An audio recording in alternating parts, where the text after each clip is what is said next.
Hello, everyone, and welcome back to Shadow Archives. I know many of you listen to these stories to relax and slowly fall asleep. Before we begin, feel free to leave a comment and tell me where you're listening from tonight. If you enjoy these stories, please like the video and subscribe to the channel. Now, get comfortable, take a deep breath, and let's begin. My dad has a couple of stories that he's told over the years, and both of them stuck with me for different reasons. They aren't dramatic in a loud way, and he never tells them like he's trying to impress anyone. He talks about them calmly, almost casually, which somehow makes them feel even more real. They're moments where things could have ended very badly and didn't, for reasons that still don't fully make sense. The first one happened when he was a kid. He was young, old enough to wander off on his own, but still very much a child. One day he was upset about something, pouting the way kids do when emotions feel overwhelming and there's nowhere to put them. Instead of staying near the house, he walked down toward a river nearby. It wasn't unusual for kids to be around it. It was part of the landscape, familiar, something people didn't think much about. What he didn't really understand at the time was where that river led. The river fed into a hydroelectric dam. Because of that, the water didn't behave like a normal, slow-moving river. The flow was stronger, more forceful, and over time it had weakened the ground around the edges. What looked solid wasn't always solid. The banks were unstable in places, slowly being eaten away underneath by the current. My dad didn't know any of that. He was just a kid standing near the water, lost in his thoughts. At some point, he stepped closer to the edge. The ground gave way beneath him. There was no warning, no cracking sound, no chance to react. 1 second he was standing there. The next, the earth collapsed and he was pulled into the river. The current immediately took control. The water was fast and powerful, dragging him along before he could even understand what was happening. He was pulled dangerously close to the dam. He said the fear hit him all at once, the kind of fear that doesn't come with thoughts or words, just panic. The water was cold, loud, and relentless. He was fighting it, flailing, trying to keep his head above water, trying not to be dragged further in. Somehow he managed to get close enough to a patch of solid ground. He doesn't remember deciding to do it, just reacting. He grabbed onto whatever he could, digging his fingers in, clinging with everything he had. His body was being pulled by the water, but his hands held on. At the same time, his father realized what was happening. My dad's dad ran to him and grabbed him, pulling him back from the edge, fighting the current along with him. Between the two of them, they managed to get him out of the water. He was shaken, soaked, and terrified, but alive. If he had been pulled just a little farther, if he hadn't reached that solid ground, if his dad hadn't been there at that exact moment, the outcome would have been very different. He was a child, and the river would have won. When he talks about it now, he doesn't dramatize it. He just says how close it was, how fast it happened, and how easily it could have ended there. It's one of those moments where life almost slips away without ceremony, without noise, without anyone realizing how close it came. The second story happened years later when he was an adult. This one is different, but just as unsettling. He was driving, exhausted, not just tired, but dangerously sleep-deprived. The kind of exhaustion where your body keeps going even though your mind is shutting down. He had been pushing himself too hard, not getting enough rest, and getting behind the wheel anyway. He says he doesn't remember much from that drive. That's one of the scariest parts. He remembers the road stretching out in front of him, the steady motion of driving, and then large gaps of nothing. His body was there, hands on the wheel, foot on the pedals, but his awareness was slipping. He was starting to pass out. Then something happened that he still can't explain. He says he heard a voice in his head calling his name, not shouting, not panicked, just clear enough to cut through the fog. Someone saying his name directly, like they needed his attention right then. It startled him awake instantly. His eyes snapped open, his body jerked, and adrenaline flooded in. At the same moment, he swears he saw someone crossing the road in front of him. That image is burned into his memory, a figure moving across his path. He reacted without thinking. He swerved hard to avoid hitting them. There was no time to brake properly, no time to assess what he was doing. His truck left the road and slammed into a tree. Not just any tree, but one that had grown with a deep V shape down the middle, like two trees fused together. The truck became wedged between them, trapped. Metal bent, glass shattered. Everything stopped in an instant. When the dust settled and he realized he was alive, he looked around and saw how close he had come to something much worse. The tree he hit was not far from a small cliff. He says it was about a 50-foot drop. If he hadn't hit that tree, if his truck hadn't been caught in that V-shaped split, he would have gone straight over the edge. There would have been no chance to recover, no second impact to slow him down, just empty space and a long fall. He was shaken, bruised, and scared, but alive. Later, when everything calmed down, he tried to make sense of it. He questioned himself, replayed it in his head over and over. He wondered if the voice was just his brain snapping him awake, if the figure he thought he saw was a hallucination brought on by exhaustion, if his mind created something to force his body to react. But he's never been fully convinced. He says the voice felt separate from his own thoughts, clear, direct. And when he looked back later, there was no one else around. No pedestrian, no reason for someone to be crossing that road at that time. All he knows is that something woke him up at the exact moment he needed to be awake. Something caused him to swerve in a way that, while violent, kept him from going over that cliff. When he tells the story, he doesn't claim it was supernatural. He doesn't say it was an angel or anything like that. He just says he doesn't know. And that not knowing is what stays with him. Both of these moments share something in common. They happened fast. There was no long build-up, no dramatic warning, just ordinary life turning dangerous in a split second. A step near a river, a drive taken while too tired, things people do every day without thinking. And in both cases, something intervened. A hand grabbing him, a voice calling his name, a tree growing in just the right shape in just the right place. It makes you think about how thin the margin really is, how often we walk close to danger without realizing it, how many times we rely on luck, timing, or something we can't explain, how many lives are shaped by moments that almost happened differently. When I hear my dad tell these stories, what scares me isn't just the danger, it's the randomness. The idea that existence can hinge on a few inches of ground, a second of awareness, or a sound that may or may not have come from inside your own head. He survived both times. He went on to live his life, raise a family, tell these stories years later.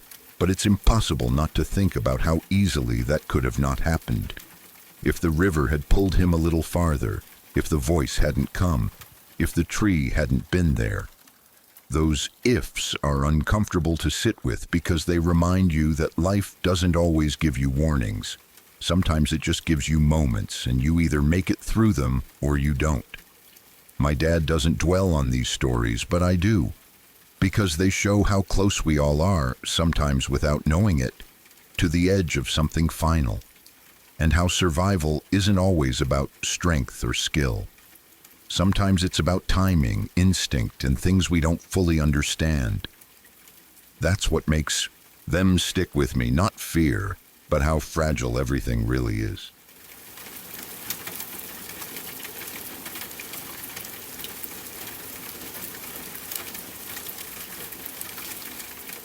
I was still a kid when this happened, working my very first job in retail. It wasn't anything special, just a typical store where you learned how to smile at customers, stock shelves, and get through long shifts without complaining. At that age, work felt like a big step into adulthood, but it was still a pretty sheltered environment.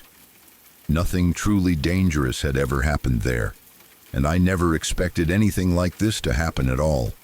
There was a guy who came into the store all the time. I mean all the time. He was a regular, the kind of customer everyone recognized the moment he walked in.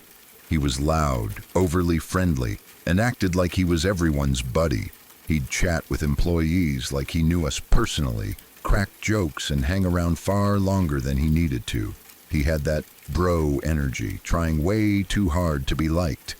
The thing was, no one actually liked him. It wasn't that he did anything obviously wrong. He just made people uncomfortable. He talked too much, crossed social boundaries, and seemed to enjoy dominating conversations. Employees tolerated him because that was part of the job, but whenever he left, there was always a collective sense of relief. He was one of those people you smile at while secretly hoping they don't come back for a while.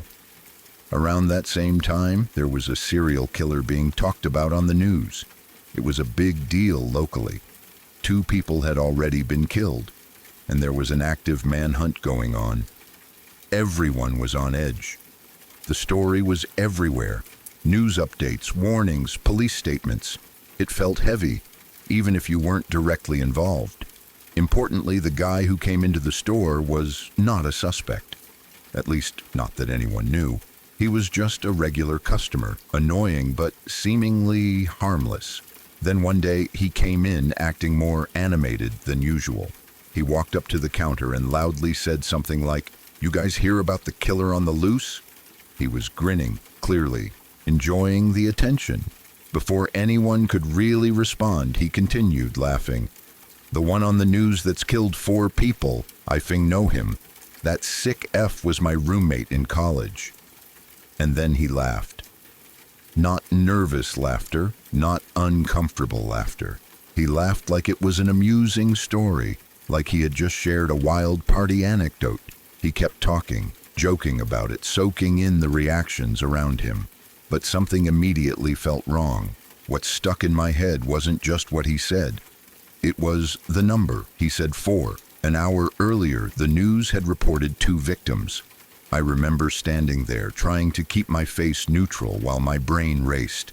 I replayed the news report in my head. I was sure of it. 2 victims. That was the official number. So how did this guy casually mention 4? At first, I tried to rationalize it. Maybe he misspoke, maybe he was exaggerating, maybe he heard a rumor online. But the way he said it didn't feel like a guess. It felt confident, casual, like he knew something. After he left, I couldn't shake the feeling. I kept thinking about his tone, the laughter, the certainty. It wasn't just creepy. It was unsettling in a way I didn't fully understand yet. I went to my boss and told him what had happened. I explained exactly what the guy said, including the part about knowing the killer and the number of victims. I told him I wasn't sure if it was anything, but it didn't sit right with me. My boss listened carefully. He didn't panic, but he didn't brush me off either. He said it could be nothing. Maybe the guy had already been interviewed by police. Maybe he was lying or exaggerating for attention. Maybe it was just bullshit. Then he said something that stuck with me. He told me that if it was bothering me, I could always call the special tip line or talk to the local police. The case was in our county. He made it clear that I wouldn't be in trouble for reporting something, even if it turned out to be nothing. That gave me enough confidence to act. I contacted the police and explained everything as clearly as I could. I told them about the customer, what he said, how often he came in, and especially the detail about him saying 4 victims when the news had only reported 2. I didn't accuse him of anything. I just told them exactly what I heard and why it concerned me. They thanked me. That was it. They didn't ask me to come in. They didn't follow up with more questions. They didn't contact me again. For a while, I wondered if I had wasted their time. I almost felt embarrassed, like maybe I had overreacted. Sometime later that week, the police came and spoke to my boss. I wasn't part of that conversation, and I never found out what was said. No one told me anything directly. Then, by the end of the week, the news broke. They had caught the killer. And not only that, but they had found 2 additional bodies. Victims who had been killed before the 2 that were initially reported. The total number of victims was 4. When I heard that, my stomach dropped. I don't know what role, if any, my call played in the investigation. I don't know if the guy who came into the store was actually connected in any meaningful way, or if he was just running his mouth about something he shouldn't have known. I don't know if the police already had that information and my tip just confirmed something, or if it led them to look in a different direction. I never got answers. What I do know is this: that customer never came back. This was a guy who used to come in 5 days a week, sometimes more. He would hang out for over an hour each visit, talking to employees, acting like he owned the place.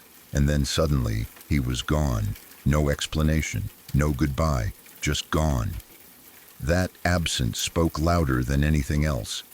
To this day, I don't know if he was questioned, warned, or involved in some way. I don't know if he realized he had said too much. I don't know if he was scared or simply moved on. All I know is that he disappeared right after the killer was caught.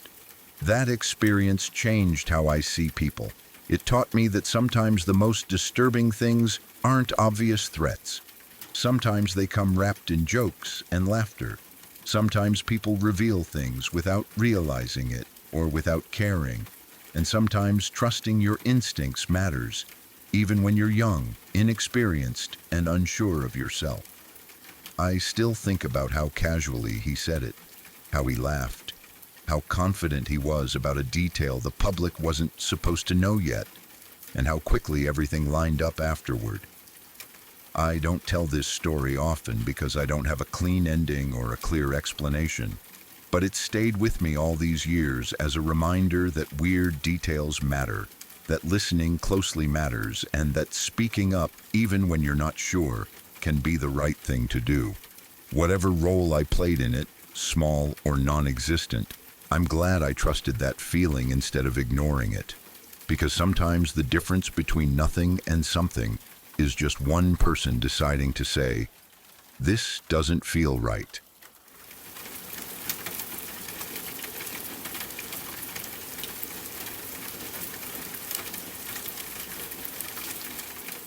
I was very young when it happened, barely more than 2 years old. So young that for most of my life, I believed I had no memory of it at all.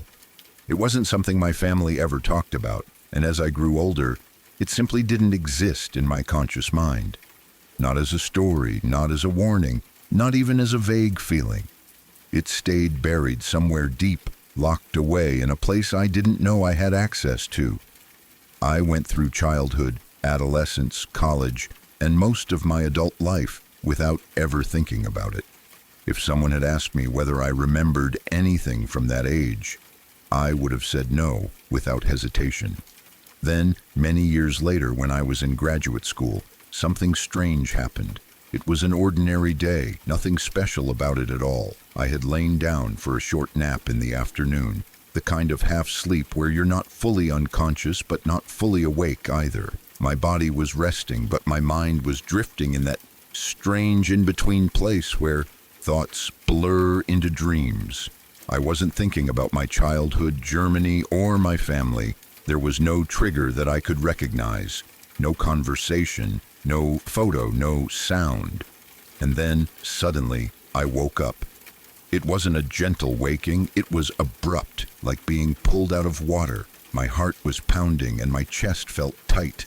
What startled me wasn't just that I had dreamed, but how real the dream felt. It didn't feel like imagination or symbolism, it felt like memory. In the dream, I saw myself clearly, not as I am now, but as a small child. I knew it was me without question. I could see what I was wearing, down to the smallest details. I was wearing a red and yellow jumper with letters of the alphabet printed all over it. I remember that jumper so clearly, the colors bright and childish, the kind of clothing you don't question when you're little, but that stands out sharply when you look back as an adult. I could feel the fabric against my skin. I could see my small hands. I was with my family, and we were outside. I knew we were in Germany back when we lived there. The surroundings felt familiar in a way that was hard to explain, like recognizing a place you haven't seen in decades but somehow still know. I could smell the air, that slightly cool, clean outdoor smell. I remember holding a Ziploc bag filled with Cheerios, eating them one by one as a snack. I remember being annoyed and upset about something that seemed very important to me at the time. The hot air balloons that I thought were beautiful had been canceled, and I was disappointed in that deep, dramatic way only small children can be. It felt unfair. It felt like something precious had been taken away. Then, without warning, everything changed. A helicopter came into view. Not just any helicopter, but a large one with two propellers, one in the front and one in the back. I didn't know the word for it at the time, but later I would learn it was a Chinook. In the dream, it was loud. The sound wasn't just noise. It felt like pressure, like the air itself was shaking. The helicopter was too close. Even in the dream, I knew something was wrong, and then it crashed. It didn't crash far away or in the distance like something you watch on a screen. It crashed just a few meters from where my family was standing. I remember the violence of it, the sudden chaos. The sound was overwhelming. Metal tearing, the roar of the engines, the wind. I remember the ground shaking. I remember fear, raw and instinctive, even though I was so young. It wasn't a fear with words or thoughts attached to it. It was just terror. I woke up from the nap shaking. For a long moment, I just lay there, staring at the ceiling, trying to understand what had just happened. My first thought was that it had been an unusually vivid dream, but the more I thought about it, the more unsettled I became. Dreams don't usually come with that level of detail, especially details like specific clothing, specific food, and specific emotions that don't seem symbolic at all. It felt like something real had surfaced. I couldn't shake it, so I did what anyone would do in the modern age. I opened my laptop and started searching online. I typed in keywords about helicopter crashes in Germany, air shows, and the town where we had lived. We had grown up in Heidelberg, so I started there, convinced that if this had really happened, it must have been nearby. I scrolled through articles, old news reports, and archived pages. At first, I didn't find anything that matched exactly, and that made me doubt myself. Maybe it was just a dream after all. Maybe my brain had invented it. Still, something pushed me to go further. Eventually, I decided to email my parents. I didn't want to alarm them or sound strange, so I tried to be casual about it. I described the dream as carefully as I could. I mentioned the helicopter, the crash, the jumper, the Cheerios, and the fact that it felt like a memory rather than a dream. I asked if anything like that had ever happened when we lived in Germany. I didn't expect much in response.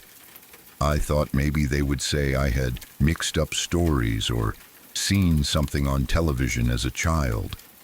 I thought they might gently dismiss it.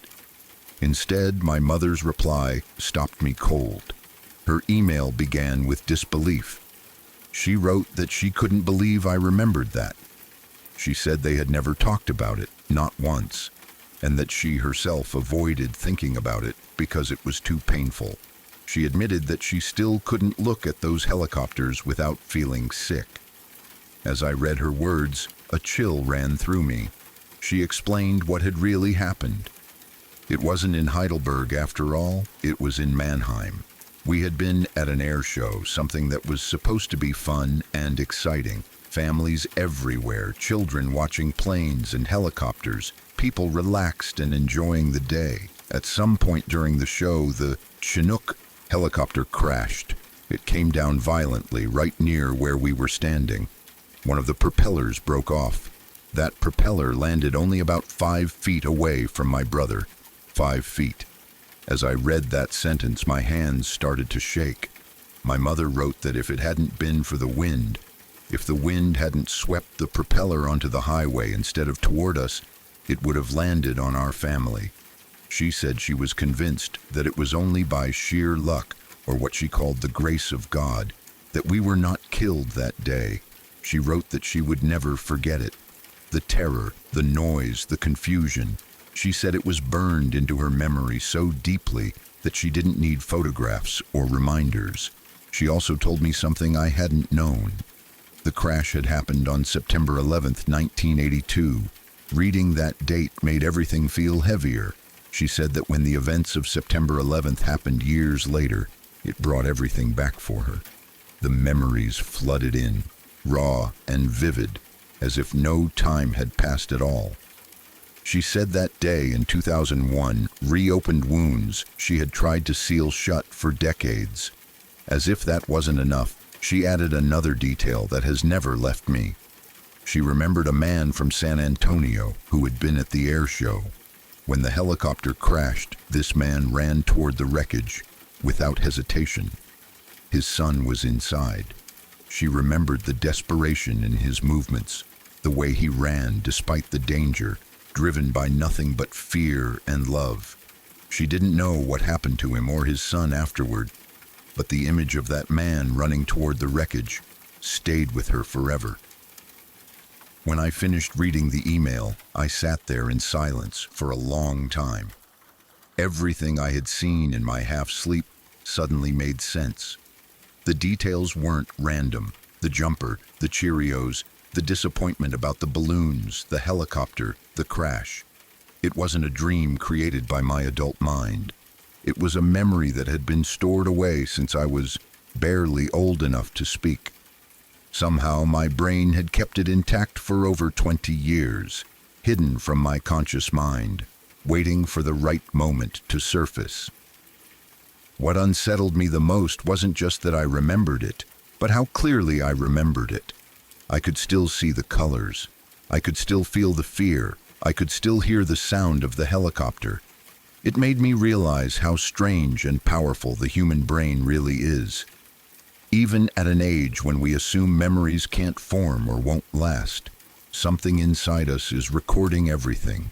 It doesn't always let us access it, but it never truly lets go. I often think about how close we came to disaster that day without ever knowing it. How easily my life, my brother's life, my parents' lives could have ended before I was old enough to understand what life even was.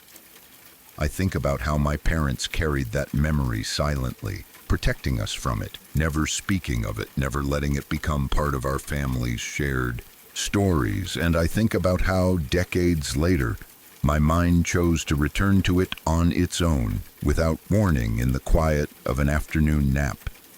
Sometimes I wonder how many other memories like that exist inside all of us.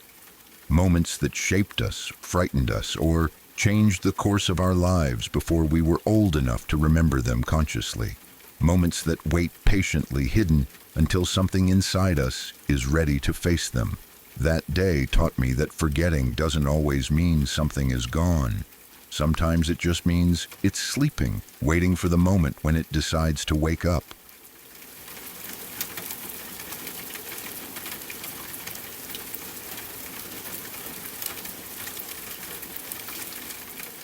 It's strange how a house can feel heavy long before you ever learn why.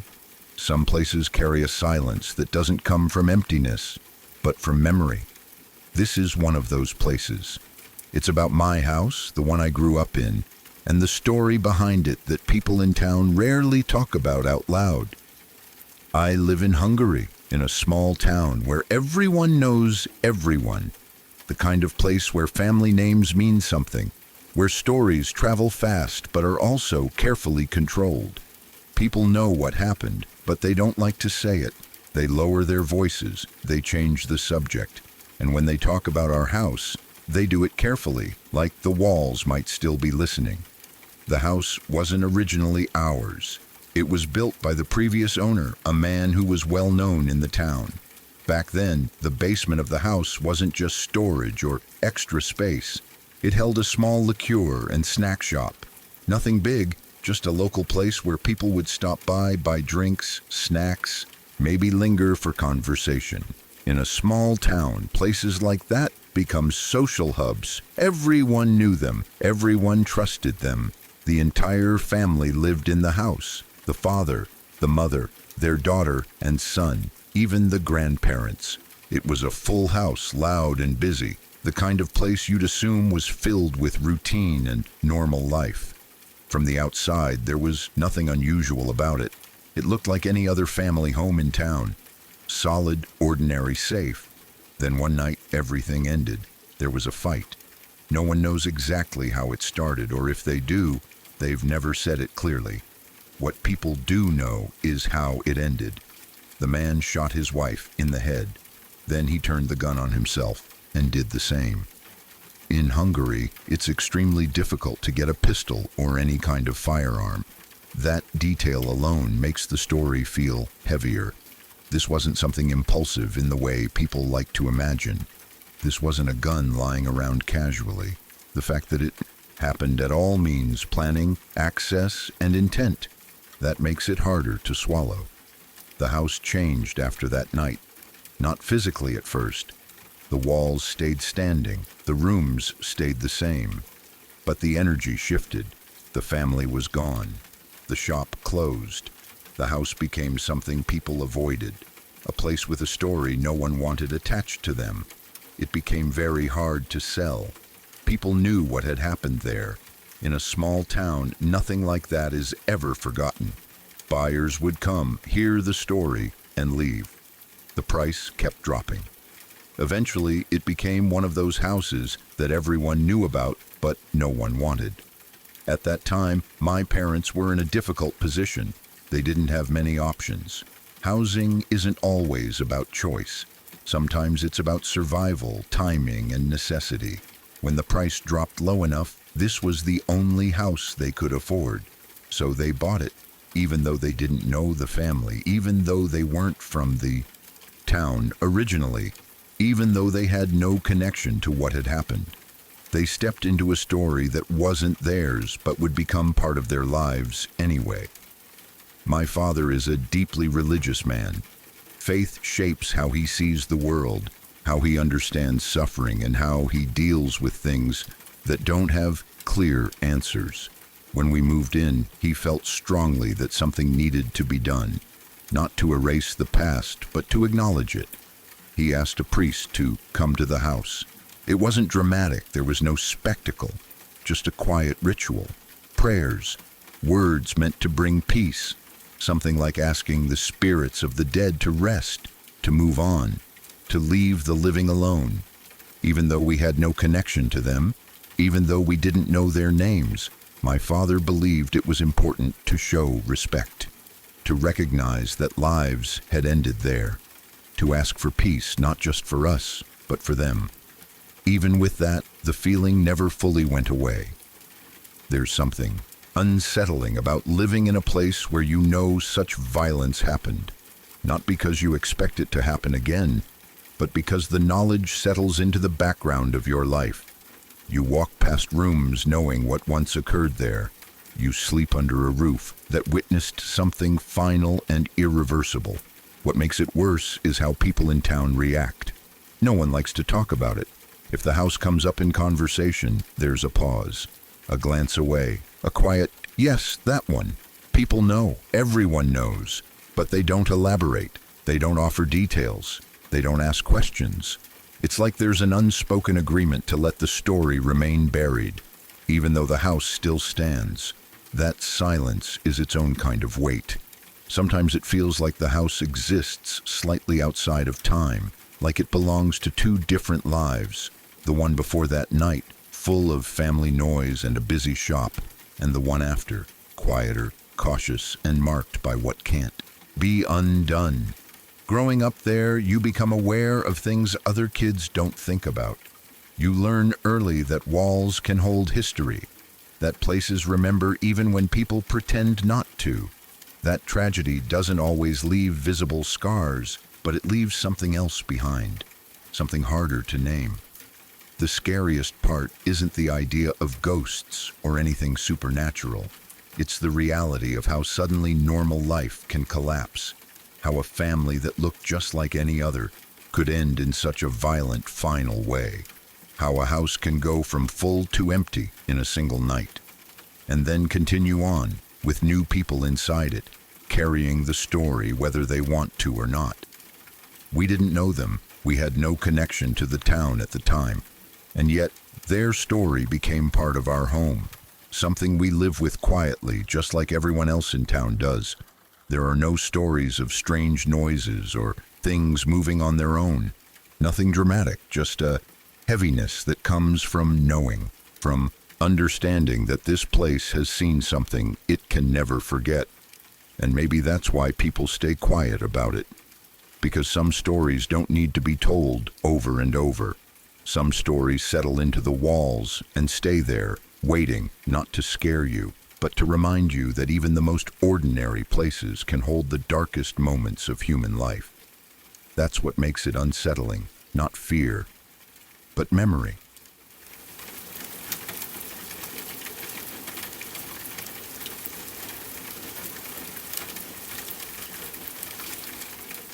I was about 15 years old when this happened, old enough to walk around on my own at night, but still young enough to not really understand how to deal with fear when it shows up unexpectedly. I had been at my grandmother's house that evening, nothing unusual about it. I used to go there often, and the walk back home was something I had done many times before. It was familiar, routine, and usually quiet. That night felt no different at first. It was already dark when I left her place. Not late enough to feel dangerous, but late enough that the streets were empty. The air was calm, and there was that deep nighttime silence where even small sounds feel louder than they should. As I walked, I wasn't really thinking about anything important. My mind was drifting the way it does when you're walking a familiar route and don't need to pay much attention. As I got closer to my street, I noticed someone ahead of me. It was a girl walking toward me from the opposite direction. I didn't recognize her, but that wasn't strange. It wasn't a busy area, but it wasn't impossible for someone I didn't know to be walking there either. Still, I became aware of her immediately. At that age, seeing someone your own age, especially at night, makes you suddenly very aware of yourself. I remember feeling awkward more than anything else. I wasn't trying to be creepy or stare. I honestly didn't know what to do. I didn't want to look suspicious, but I also didn't want to seem rude. So, like a lot of teenagers do, I made brief, awkward eye contact, just a second or two. She looked back at me, and then we both looked away. No words were exchanged. No smile, no greeting, nothing. We just kept walking. We passed each other. That should have been the end of it. My street itself was always dark. There were no streetlights at all, which meant once you turned onto it, everything disappeared into shadows.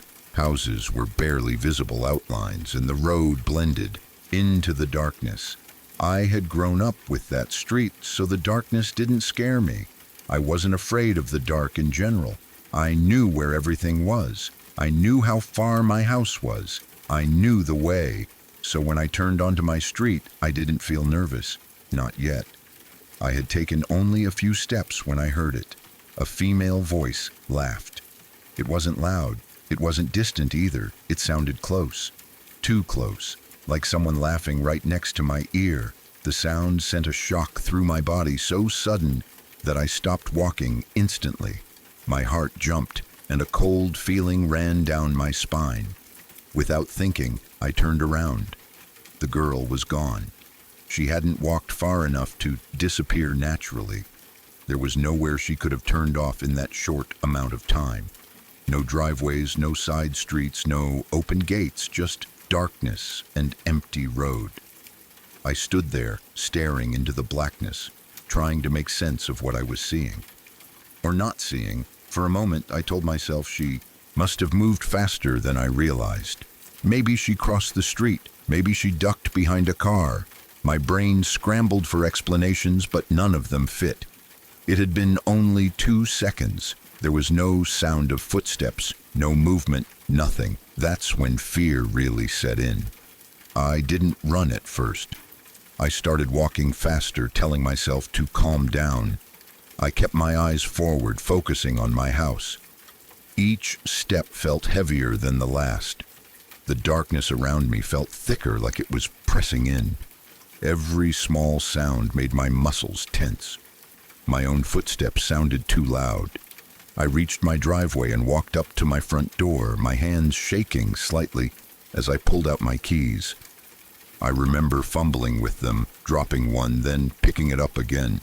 That sense of being watched had settled in, even though I couldn't see anyone.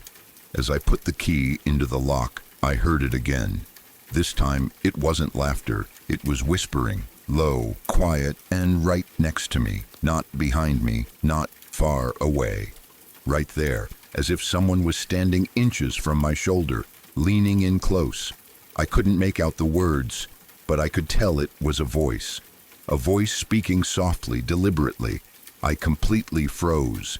Every instinct in my body screamed at me to get inside. I didn't look around. I didn't try to identify where the sound was coming from. I didn't want to. I shoved the key into the lock, turned it as fast as I could, and threw the door open. The moment I was inside, I slammed the door shut and locked it. Only then did I let myself breathe. My heart was pounding so hard it felt like it was trying to break out of my chest. My hands were shaking uncontrollably and my legs felt weak. I leaned against the door for a moment, listening. There was nothing, no whispering, no laughter, just silence. I checked the windows, even though I didn't really want to. Nothing. The street outside was empty and dark, exactly the way it always was. No sign of anyone standing. There. No movement. Eventually, I went to my room and got into bed, still shaken. I didn't tell anyone that night. I didn't know how to explain it without sounding ridiculous. I told myself it was probably just my imagination. Maybe I was tired. Maybe my brain had filled in gaps because of the darkness and the awkward encounter. But the more I thought about it, the less that explanation satisfied me. What bothered me the most was the girl herself. I knew I hadn't seen her before. Her face wasn't familiar at all. And I remembered reading somewhere that the human brain can't just invent faces out of nothing. That when you dream of people, they're usually made up of faces you've already seen somewhere, even if you don't consciously remember them. Strangers in dreams are often blends of real people. This didn't feel like that. I was awake. I was alert. I had seen her clearly enough to know she wasn't someone I recognized, and the sounds I heard didn't feel like something coming from inside my own head. They felt external, placed in space, attached to a presence. Still, I never saw her again. Nothing like that ever happened on that street before or after. No laughter, no whispering, no strange encounters. Life went on, and with time, the fear faded into something quieter. The memory stayed, though, clear and sharp, like it had carved itself into my mind. Even now, I don't know what happened that night. Maybe it really was just my imagination. Maybe my brain played a trick on me, mixing nerves, darkness, and coincidence into something terrifying. Or maybe it was something else entirely, something I don't have the words to explain. All I know is that for those few minutes, something felt very wrong, and whatever it was, it made sure I noticed.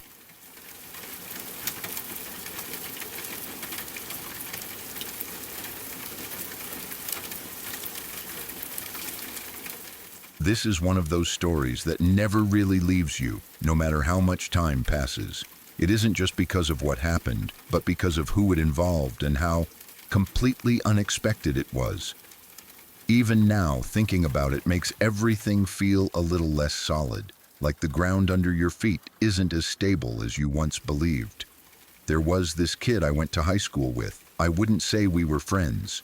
We barely interacted beyond passing each other in hallways or being in the same classes here and there. But I knew who he was, and so did everyone else. He wasn't popular in the traditional sense, but he was well known. The kind of person almost everyone recognized. He was kind of a dork, honestly. Awkward in a harmless way, but he was also goofy and genuinely funny. He had that natural ability to make people laugh without trying too hard. He wasn't mean. He wasn't arrogant. He didn't give off any kind of threatening or angry vibe. If anything, he came across as soft, nice, fun, loving, the type of guy people felt comfortable around. Teachers liked him. Students liked him. He was one of those background characters in high school life who added color without demanding attention. You'd hear his voice crack a joke from across the room, or see him doing something silly that made everyone nearby laugh. Nothing about him stood out as dark or troubled. He seemed normal. After high school, like with most people, life moved on. Everyone scattered in different directions. Some went to college. Some stayed local. Some disappeared entirely from your awareness. He was just another name that faded into the background of memory. Someone you might vaguely remember if a yearbook came up, but not someone you actively thought about. Then, a few years later, the news broke. He had murdered his longtime girlfriend. The words didn't make sense at first. When you hear something like that, your brain automatically rejects it. You assume there's been a mistake, a misunderstanding, someone with the same name, anyone but him. But it was him. The details were horrifying. He didn't just hurt her, he killed her. Someone he had been with for a long time. Someone who trusted him. Someone who likely never imagined that the person she loved would be the one to end her life. And then, after killing her, he turned the gun on himself. But even that wasn't straightforward. The first shot didn't kill him. That detail is the one that really stuck with me, the one that makes my stomach drop every time I think about it. He didn't die instantly. He was still alive, injured, bleeding, in pain, and instead of stopping, instead of calling for help, instead of reconsidering anything, he crawled. He crawled over to the gun, and he finished the job. That image alone is enough to haunt you. The sheer determination it takes to do that. The level of commitment to violence, to finality. It wasn't impulsive in the way people like to imagine these things. It wasn't a single moment of losing control. There were multiple moments where it could have ended differently, and he chose not to stop. When I found out, it completely messed me up. I wasn't close to him. I didn't hang out with him. I didn't know his girlfriend personally either. And yet, the impact was massive. It felt personal in a way I didn't expect, like something fundamental had been shaken loose inside my head. Because if someone like him could do that, then what did someone like him even mean anymore? I replayed my memories of him over and over, his jokes, his smile, the way he interacted with people. I tried to find something, anything, that might have hinted at what he was capable of. Some darkness, some cruelty, some warning sign. There was nothing, and that's what made it so terrifying. It's easy to wrap your head around violence when it comes from people who already seem dangerous, when someone has a reputation for being angry, unstable, aggressive, or cruel. The story fits into a narrative your brain already understands. You can tell yourself, yeah, that makes sense, they were always like that. This didn't make sense. This was someone everyone thought was nice, funny, harmless. A little awkward, maybe, but in an endearing way. The kind of person you wouldn't hesitate to be around. The kind of person you wouldn't warn anyone about. And yet, he did something unimaginably brutal. After that, something inside me changed. I didn't trust people the same way anymore. Not in an obvious, dramatic way. I didn't suddenly become paranoid or withdrawn. It was quieter than that, subtler. A background shift in how I saw the world. Before, I had this unspoken belief that you could generally tell who someone was by how they acted, that if someone seemed kind and normal, they probably were, that truly terrible people gave off signs, that danger announced itself in some way. That belief died when I heard what he had done. I started realizing how little we actually know about the people around us. How much of someone's inner world is completely hidden. How easy it is to perform normalcy, to laugh, to joke, to blend in.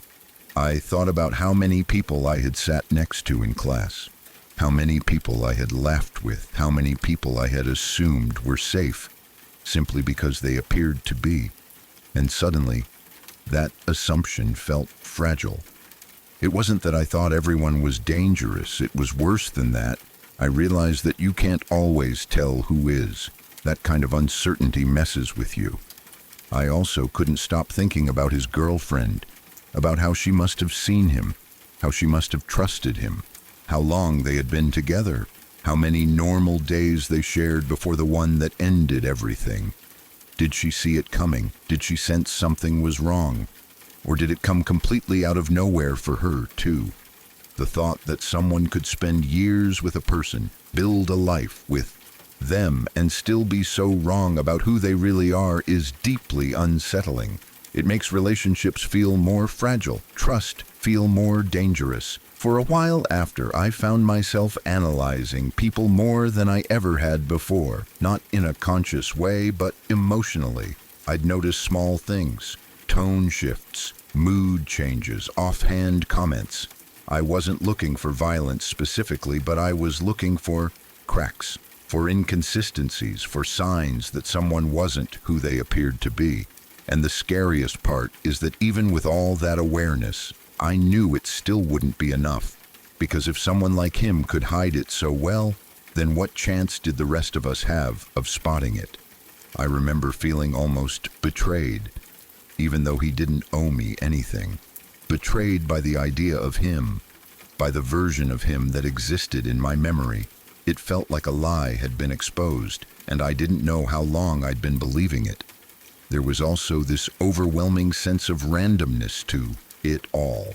Like the universe had rolled the dice and decided that this particular story would end in the worst way possible, without any clear reason or explanation. People tried to make sense of it afterward. They always do. They talked about mental health, about hidden struggles, about things no one knew. And while those conversations are important, they didn't really make it feel better, because explanations don't undo reality. Understanding that someone was struggling doesn't make the violence less real. It doesn't bring his girlfriend back. It doesn't erase the image of him crawling to finish what he started. It doesn't restore the sense of safety that was lost. What stayed with me the most was the realization that evil doesn't always look like evil. Sometimes it looks like a goofy kid cracking jokes in a classroom. Sometimes it looks like someone everyone likes. Sometimes it looks like normal. That idea sat heavy with me for a long time. Even now, years later, I still think about it occasionally, not obsessively, but in quiet moments. When I hear about similar cases, when I think about people I used to know, when I catch myself assuming I understand someone based on how they present themselves. It didn't turn me cynical exactly. I still believe most people are good. I still believe kindness is real. But it did strip away a layer of innocence I didn't realize I had. It taught me that there are depths to people we may never see, that some things remain hidden until it's far too late, and that sometimes the people who shock us the most are the ones we least expect. I think that's why it affected me so deeply, even though I barely knew him. It wasn't about him specifically. It was about what his actions revealed about the world, about how unpredictable human beings can be, about how fragile our assumptions really are. It's hard to carry that knowledge without it changing you. I don't walk around afraid all the time. I don't assume the worst of everyone. But there's a quiet awareness now, a reminder in the back of my mind that appearances don't guarantee safety, and familiarity doesn't guarantee understanding. Someone I once thought of as harmless did something unspeakable, and once you truly accept that, you can't ever see people the exact same way again. That's what fucked me up the most. Not just the violence, but the loss of certainty, the realization that you can share space, laughter, and years of proximity with someone, and still have no idea what they're capable of. It's a heavy thing to learn, and it's one of those lessons you don't ever really forget.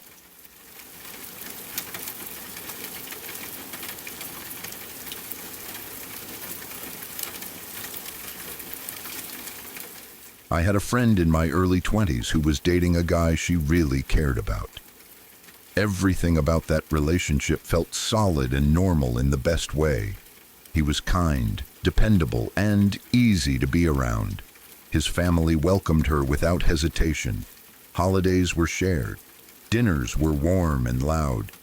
There was laughter, comfort, and the quiet confidence that comes from feeling like you've stepped into a life that fits.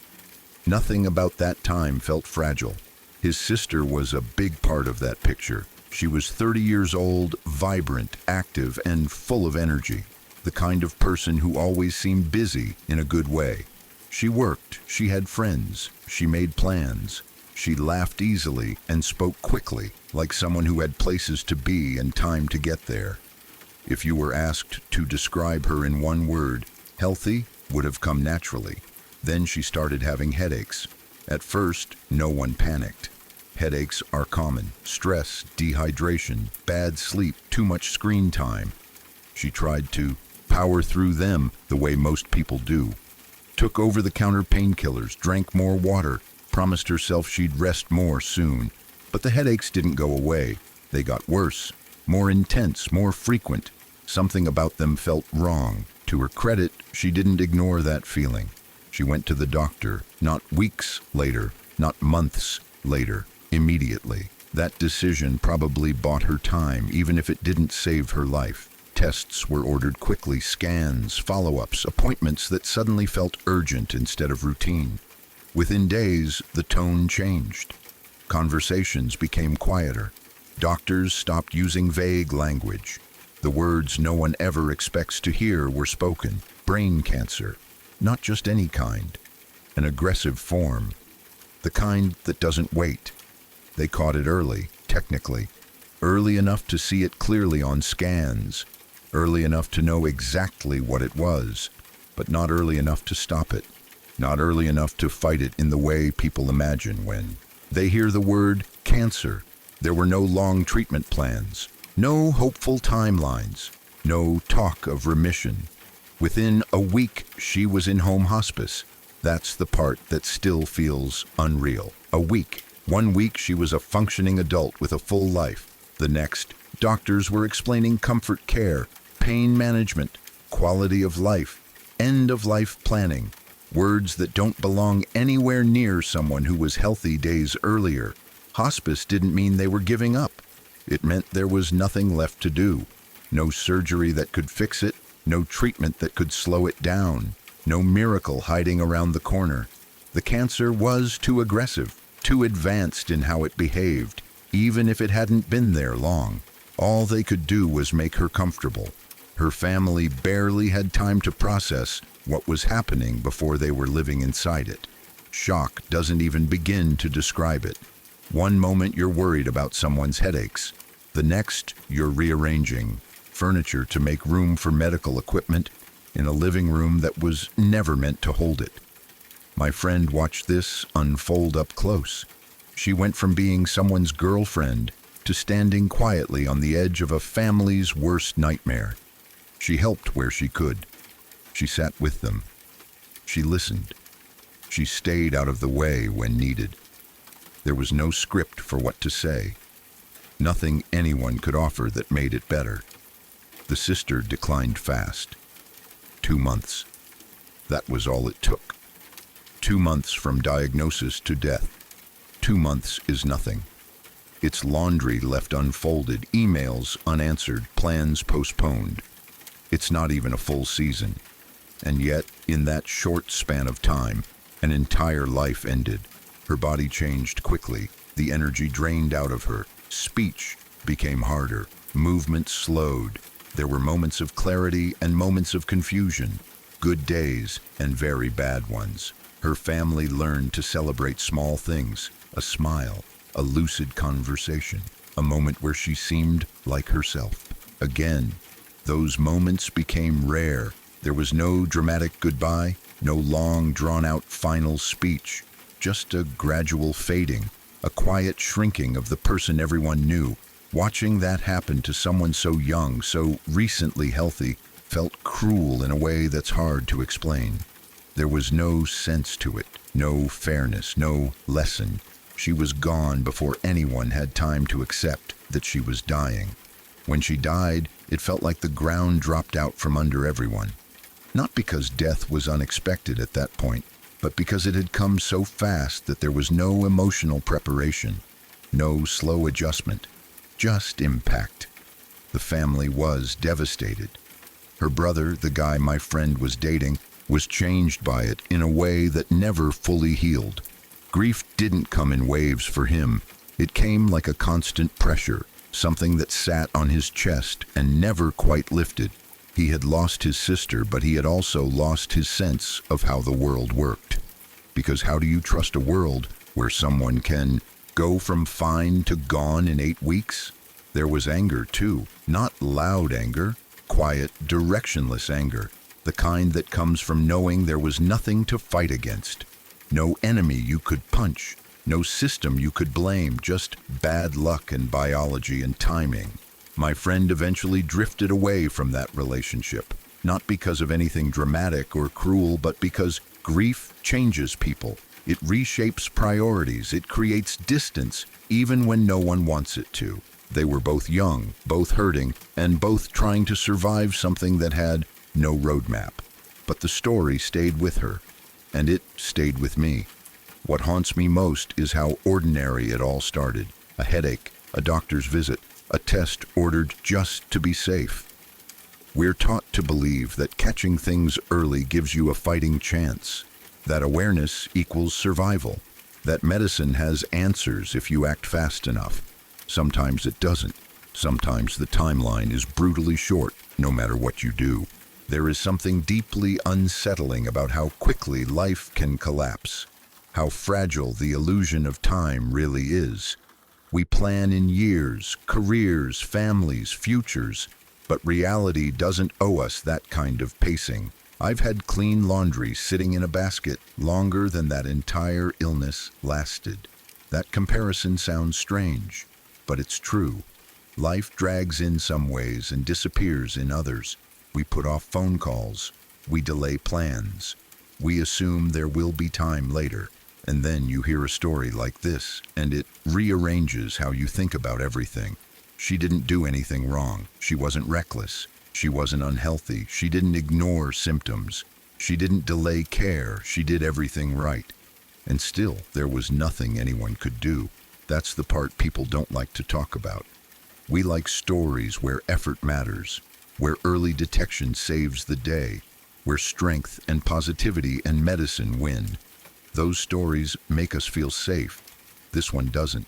This one says that sometimes life just ends. Quickly, quietly, without warning, watching someone that young go through hospice strips away a lot of comforting lies.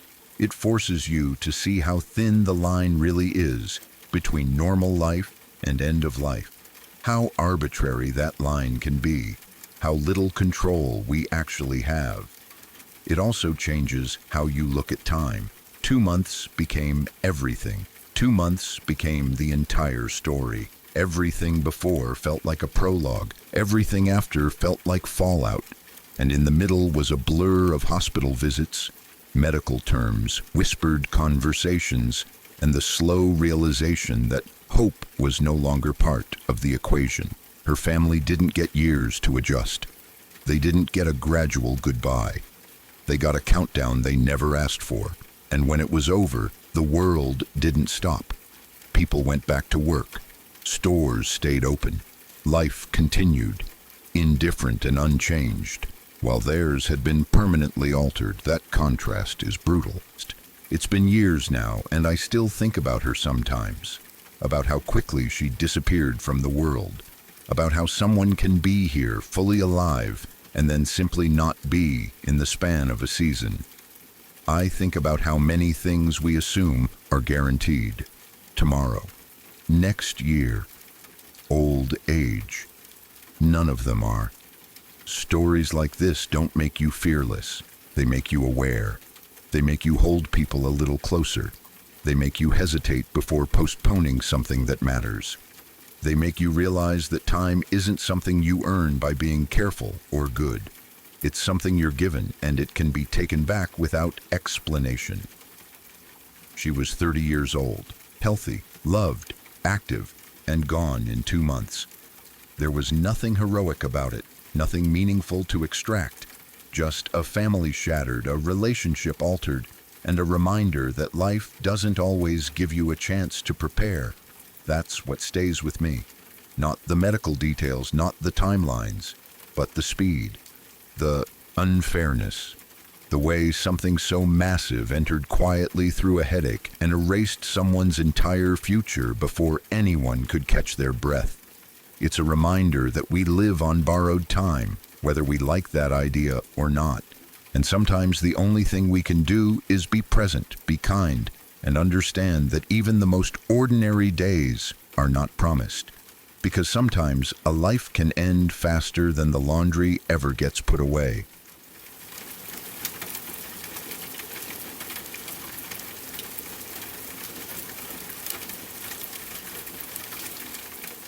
This is one of those stories that's almost impossible to think about without feeling sick. It's brutal in a way that doesn't come from malice or cruelty, but from how fast and unforgiving machinery can be when one small thing goes wrong.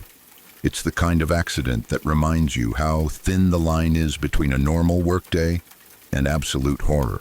It happened during harvest season, the kind of time when everyone is exhausted, working long hours, trying to beat the weather and keep things moving. Corn harvesters are massive machines, loud, powerful, and designed to tear through acres of crops without slowing down. When everything is running smoothly, they're impressive. When something goes wrong, they're deadly. The harvester got plugged up. That's not unusual. Corn stalks, husks, debris, moisture, all of it can clog the machine. It's something farmers and workers deal with regularly. Normally, the process is straightforward. You shut the machine down, wait for everything to stop moving, and clear the blockage by hand or with tools. That's what this guy did. He climbed out of the harvester to clear the clog. The machine was standing still. From the outside, it looked shut down, quiet, safe. He was focused on the task, probably thinking about getting things running again as quickly as possible so they could keep going. What he didn't realize was that his co-worker didn't know the machine was plugged. From the co-worker's perspective, the harvester was just sitting there, not moving. Maybe he assumed it had stalled. Maybe he thought it had been shut off accidentally. Maybe he was tired and not thinking clearly. Whatever the reason, he didn't check. He didn't see the other man inside the machine. He climbed in and turned it on. It only took a few seconds. That's all it takes with machinery like that. There's no hesitation, no gradual buildup. When a corn harvester starts, it starts with full force. Blades, rollers, augers, all of it comes. Alive at once, designed to shred plant matter instantly. A few seconds later, a red mush came out of the harvester. That phrase alone is horrifying, but it doesn't even begin to capture what really happened. The man inside never had a chance. There was no time to scream, no time to escape, no time for anyone to realize what was happening and stop it. He was ripped apart and blown through the machine like he was part of the crop. The violence of it was absolute. And the worst part is who saw it. His girlfriend was there. She was on the tractor next to the harvester, close enough to see everything, close enough to realize what was happening as it happened. She watched the man she loved be torn to pieces and expelled into the trailer like waste. There is no way to prepare for something like that. One moment, you're working alongside someone you care about, doing a normal job, thinking about nothing more than finishing the day. The next, you're witnessing something so traumatic that it rewires your brain forever. That image doesn't fade. It doesn't soften with time. It becomes something you carry, whether you want to or not. The shock alone must have been overwhelming. The sound of the machine, the sudden realization, the helplessness of knowing there was nothing that could be done, no way to undo it, no way to save him, just the aftermath. immediate and irreversible. I never heard anything about them after that. I don't know how his girlfriend coped with what she saw. I don't know how his family survived the loss, or how the coworker lived with knowing what he had done, even if it was an accident. I don't know if anyone ever truly recovered, because how could you? Accidents like this don't just kill one person, they ripple outward. They destroy relationships, memories, futures. They leave scars on everyone involved, especially the ones who witnessed it firsthand. What makes it even harder to accept is how preventable it feels in hindsight. A check, a shout, a lockout procedure, one extra moment of communication. Any of those could have changed the outcome. But hindsight doesn't matter when everything happens in seconds. This wasn't violence driven by anger or cruelty. It was routine work, routine assumptions, and a moment of miscommunication that ended a life in the most brutal way imaginable. It's a reminder that some of the most horrifying deaths don't come from evil intent. They come from ordinary days, ordinary jobs, and machines that don't care who's in their way. And for the people left behind, especially the ones who saw it happen, there's no clean ending. Just a before and an after, separated by a few seconds that can never be taken back. I think about that girlfriend sometimes, even though I never knew her. I wonder how you move on after seeing something like that. How you sleep. How you hear loud machinery again without reliving it. How you carry that image and still try to live a normal life. I don't know the answers. All I know is that some accidents are so violent, so sudden, that they don't just end a life. They permanently change everyone who was close enough to witness them. And that's what makes this story so hard to forget.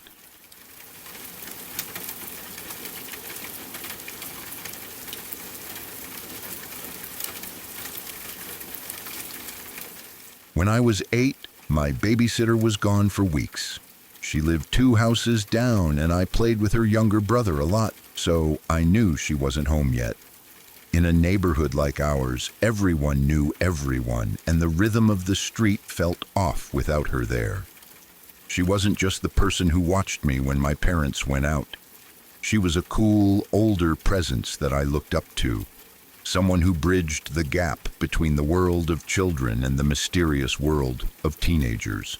I spent my afternoons in her backyard, running around with her little brother, but my eyes were always darting toward her bedroom window or the driveway, hoping to see her car pull in or see her wave from the porch. But the days turned into weeks, and the house down the street remained strangely quiet. I kept asking about her. I would nag my mom while she was cooking dinner, or pester the babysitter's mother when I was over at their house. The answer was always the same, rehearsed and tight-lipped. Her mom would just say she's still on vacation. At 8 years old, I had a vague concept of time, but even I knew that vacations didn't usually last forever. We knew she was leaving for a week, a simple getaway with friends to relax and have fun. That was the plan everyone had talked about. But as the second week bled into the third, the atmosphere changed. I could sense the tension in the adults' voices. My mom was getting worried about her because it had been much longer than anyone had anticipated. There were hushed phone calls late at night and worried glances exchanged over the fence in the backyard. The vacation excuse was starting to wear thin, even to a child's ears. She finally came home and had these weird marks all over her body that my childhood self didn't understand. I remember the day vividly. The air was thick with a strange mixture of relief and heavy silence. My mom told me we were going over to see her, but she warned me to be quiet and polite. When we walked into her living room, the blinds were drawn, letting in only slivers of afternoon light. She was sitting on the sofa, looking smaller than I remembered. She offered a weak smile, but her movements were stiff and careful, like she was made of glass that had already shattered and been glued back together. Her arms and neck were covered in these strange, discolored patches and lines. To my innocent eyes, they looked like angry scribbles or bad bruises from a fall, but there was a pattern to them that unsettled me. She then sat us down and explained what had happened to her. She looked at my mother first, a silent question passing between them, and with my mom's permission, she turned to me. She didn't want to hide it. She wanted me to know why she wouldn't be around anymore. She began to speak, her voice trembling but steadying as she went on. She told us she had been on vacation with her friend. I knew who she was talking about. He was a guy she had known for a while, someone she trusted enough to travel with. He was a male and much bigger than her, a friend she thought would protect her, not harm her. They had rented a cabin somewhere secluded and peaceful, far away from the noise of the city. It was supposed to be a time of laughter and relaxation, but that trust was the first thing to be broken. She told us that the nightmare started when she was asleep. She woke up one night to him fondling her. The confusion must have been paralyzing at first. The foggy transition from sleep to a reality that didn't make sense. Her friend, the person she trusted, was violating her space and her safety. She fought back. Even as she told the story, sitting there on her parents' couch, I could see the flash of spirit in her eyes. She hadn't just let it happen. She struggled against him, trying to push him away, trying to scream, trying to make him stop. But the physical difference was too great. He was overpowering, and her resistance only seemed to fuel a dark, monstrous rage within him. He raped her. It was a violence that my 8-year-old mind couldn't fully process, but I understood that something sacred had been stolen from her. The horror didn't end there. In his frenzy, he pulled out a weapon. He stabbed her over 30 times. It is a number that is hard to comprehend even now as an adult, over 30 times. The sheer brutality of it, the duration of the attack, implies a level of hatred and madness that is terrifying to think about. After the assault, when she was bleeding and broken, he didn't just leave. He dragged her body limp and battered and locked her in a closet. She was naked, stripped of her dignity and her defenses, left in the dark to die. He closed the door, sealing her in with the smell of her own blood and the overwhelming silence of the cabin. He assumed she would bleed out in that small, dark space. He left her there like she was nothing, discarded trash to be found days or weeks later. But she didn't die. She lay there in the darkness, listening. She forced herself to stay awake, fighting the urge to slip into the unconsciousness that beckoned her. She needed to be sure. She waited until she heard no sounds in the cabin. She listened for the heavy footsteps to stop, for the door to slam, for the engine of a car to fade away into the distance. Only when the silence was absolute did she dare to move. The pain must have been excruciating, every slight movement pulling at the dozens of stab wounds covering her body. She knew she couldn't turn the handle or pick the lock. She had to use force she didn't think she had left. She managed to barge down the closet door, throwing her weight against it. The impact was severe. She told us she ended up breaking her collarbone in the process. I can't imagine the agony of that, a broken bone on top of 30 stab wounds, but the adrenaline of survival pushed her past the threshold of pain. She stumbled out of the closet and into the main room of the cabin, hoping to find a phone or her clothes. But the room was empty. He had robbed her. Everything she had was gone. Her wallet, her keys, her phone, and even her clothes were missing. He had taken everything in a cruel attempt to erase her, or perhaps just to make her escape impossible. She was alone, injured, and completely exposed. Desperate and shivering, she looked for anything to cover herself. She could only wrap herself in the bloody sheet from the bed where she'd been raped and stabbed. It was a horrific cloak, heavy with the evidence of the crime, but it was the only shield she had against the elements. She ran outside. The fresh air hit her face, a sharp contrast to the stifling air of the closet. But she wasn't safe yet. The cabin was isolated. She stumbled toward the road, her bare feet moving over rough ground, every step a battle. She tried to flag down cars. This part of the story always breaks my heart the most.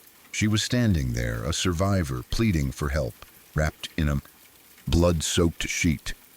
You would think people would stop immediately. But fear is a powerful thing. Many passed her, panicking upon seeing this horrific sight. Drivers saw a woman covered in blood, looking like something out of a horror movie, and their instinct was to look away, to speed up, to protect themselves from whatever nightmare she represented. She watched taillight after taillight fade into the distance, feeling hope drain away with each passing car. Finally, salvation came in the form of a stranger. A man in a van stopped. He saw her not as a threat, but as a human being in desperate need. He slowed down and let her in. I remember her telling this part with a tremble in her voice. It was a gamble. She had just been brutalized by a man she knew and trusted. Getting into a vehicle with a complete stranger, a man in a van, required a level of courage that is hard to quantify. She passed out on the way to the hospital, her body finally giving up the fight once she knew she wasn't alone anymore. But that man got her safely there. I've always been so grateful for that. I often think about that stranger. He could have made things worse if he too had been a monster. He could have taken advantage of her vulnerability. Instead, he drove her to the emergency room and ensured she got the help she needed. He saved her life just as much as she saved herself. She was in the hospital for several days. The doctors had to stitch up the dozens of wounds, treat the broken collarbone, and run rape kits. It was a grueling process of physical recovery, made harder by the legal storm that followed. She had to wait in the area for the legal wranglings, giving statements to the police while still in her hospital bed. They didn't let the monster get away, though. They found her friend, who did it within a week, if I recall correctly. He was caught, perhaps thinking she was dead, perhaps thinking he had gotten away with the perfect crime. He was wrong. Her survival was the testimony that put him away. As she finished the story, the room felt incredibly heavy. My mom was crying silently, holding my hand so tight it hurt. I looked at my babysitter with new eyes. Those weird marks on her body that I didn't understand before suddenly made sense. They were stab wounds that were still healing. She had waited until most of the bruising had disappeared to come talk to us. She wanted to look somewhat normal, to not scare us more than necessary. She came to explain why she wouldn't be babysitting us anymore. She needed time to heal, physically and mentally. She couldn't be responsible for children when she was fighting so hard just to keep herself together. She eventually moved away to start fresh, and I grew up. But those stab wounds, man. I still vividly remember what those looked like almost 30 years later. They weren't just scars, they were a map of survival. I remember the jagged lines on her arms where she had raised them to protect her face. I remember the dark patches on her neck. Even as an 8-year-old who couldn't fully grasp the magnitude of rape or attempted murder, I understood pain. I understood that monsters were real, but I also learned that they could be beaten.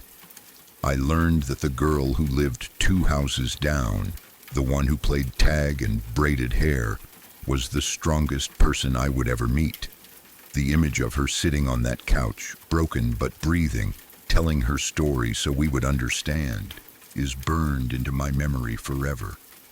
It was a loss of innocence for me, but it was a lesson in resilience that has stayed with me for 3 decades.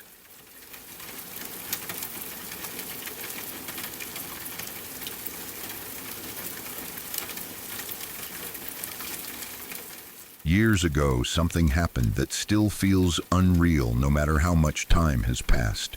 It's one of those stories that doesn't fade, no matter how many times you replay it in your head, because it makes absolutely no sense. There was no warning, no obvious signs, no clear reason. just a level of cruelty that still leaves me shaking my head all these years later. A friend of mine lived on the main floor of a house, and it was a place we spent a lot of time. It was comfortable, familiar, and always felt safe. We would go over there to hang out, watch TV, drink, talk, and just relax. It was one of those houses where people came and went, where nothing ever felt tense or strange. In the basement of that same house lived a guy and his girlfriend. They rented the lower level, completely separate from the main floor. From time to time, they would come upstairs and hang out with us. They were friendly, easygoing, and seemed normal in every way. We joked together, shared drinks, and talked like any group of people getting to know each other. There was nothing about them that stood out as alarming. No red flags, no odd behavior. Nothing that would make you think something was wrong. They seemed like a regular couple. The guy worked a normal job. He was quiet but friendly. His girlfriend was outgoing, playful, and affectionate toward him. They looked happy together, at least on the surface. If there were problems between them, none of us saw it. If there were warning signs, they were hidden well. Then one night, everything changed. The guy in the basement came home from work like he always did. It was an ordinary night, no arguments, no tension that anyone noticed. His girlfriend greeted him, and things seemed normal at first. Then she suggested something different. She told him she wanted to try some role play. She wanted to tie him to the bed. He trusted her. That's the part that's hardest to think about. He didn't hesitate. He didn't question her motives. Why would he? She was his girlfriend, someone he cared about, someone he believed loved him. He agreed, assuming it was just something playful, something intimate between the two of them. She tied him to the bed. He was completely restrained, arms and legs bound, unable to move, completely vulnerable.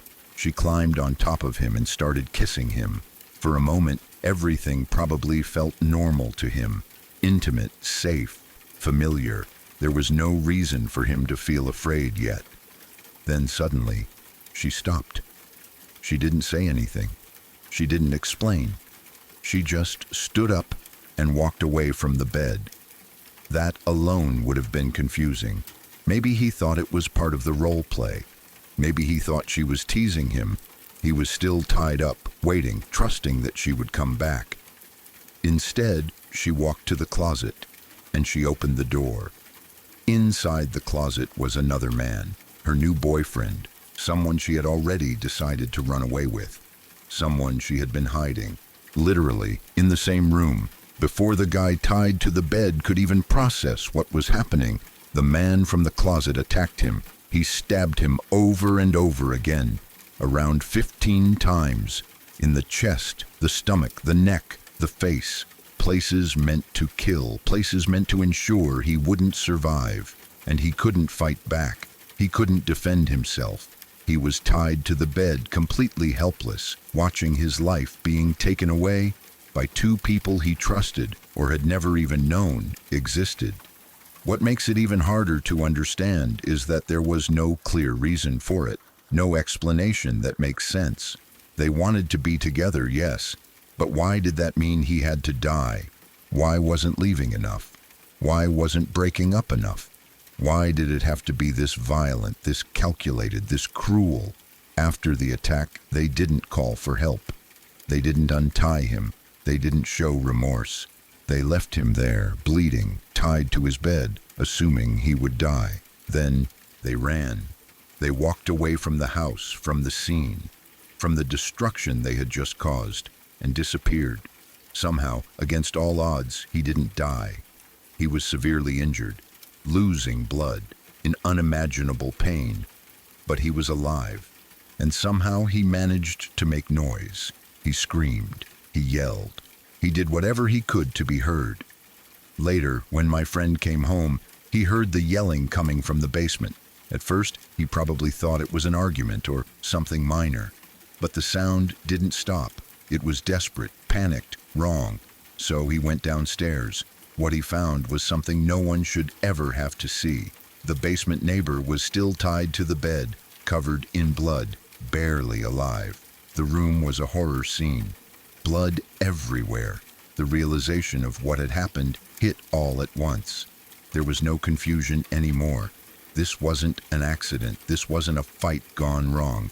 This was a deliberate attempt to murder someone. Emergency services were called. Immediately, paramedics arrived. Police followed. The house that had always felt safe was suddenly filled with flashing lights, sirens, chaos, and shock. Everything changed in a matter of minutes. The victim survived, but his life was forever altered, physically and emotionally. No one goes through something like that and comes out unchanged. The betrayal alone was devastating. The pain, the fear, the knowledge that someone he trusted had planned his death. For everyone involved, it was traumatic. For my friend who discovered him. For the people who lived in that house. For everyone who had spent time with that couple, believing they were normal, harmless people. The girl and her new boyfriend were caught a few days later. They didn't get away with it. Justice caught up to them. But even that didn't make the situation feel resolved. It didn't erase what happened. It didn't explain why they made the choices they did. That's the part that still doesn't sit right. There was no reason.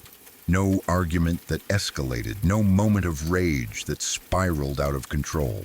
This wasn't a crime of passion in the way people usually think of it. It was planned. It was staged. It was cold. She set him up. She used intimacy and trust as a weapon.